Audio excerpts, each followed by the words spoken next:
মীরা। এই কবিতা মধ্যরাত্রে তোমার নিভৃত মুখ লক্ষ্য করে।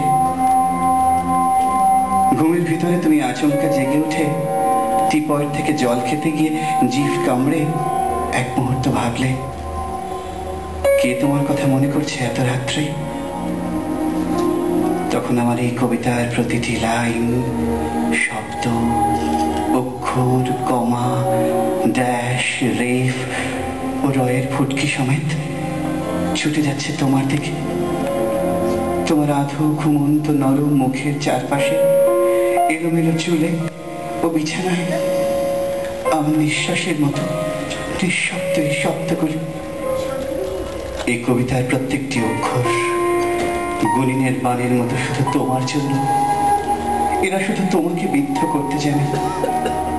তুমি ভয় পেও না, তুমি ঘুমো। আমি বহু দূরে আছি, আমার ভয়ঙ্কর হাত তোমাকে ছোবে না। এই মধ্যরাত্রে আমার অসম্ভব জেগে ওঠা উষ্ণতা, তীব্র আকাঙ্ক্ষা ও চাপা আর্তরা তোমাকে ভয় দেখাবে না। আমার সম্পূর্ণ আবেগ শুধু মোমবাতির আলোর মতো ভদ্রহীন।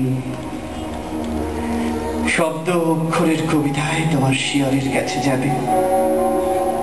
এরা তোমাকে চুম্বন করলে তুমি টের পাবে না। এরা তোমার সঙ্গে সারা রাত শুয়ে থাকবে এক বিছানায়, তুমি জেগে উঠবে না। সকালবেলা তোমার পায়ের কাছে মরা প্রজাপতির মতো এরা লুটোবে। এদের আত্মা মিশে থাকবে তোমার শরীরের প্রতিটি রন্ধ্রে চিরজীবনের মতো। বহুদিন পরে তোমার সঙ্গে দেখা হলে ঝর্ণার জলের মতো হেসে উঠবে কিছুই না জেনে। মীরা, আমি তোমার অমন সুন্দর মুখে বাঁকা টিপের দিকে চেয়ে থাকবো।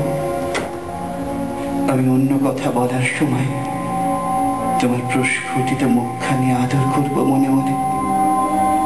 ঘর ভর্তি লোকের মধ্যেও আমি তোমার দিকে নিজস্ব চোখে তাকাবো। তুমি জানতে পারবে না তোমার সম্পূর্ণ শরীরে মিশে আছে আমার অতি অতি ব্যক্তিগত কবিতার প্রতিটি শব্দের আত্মা।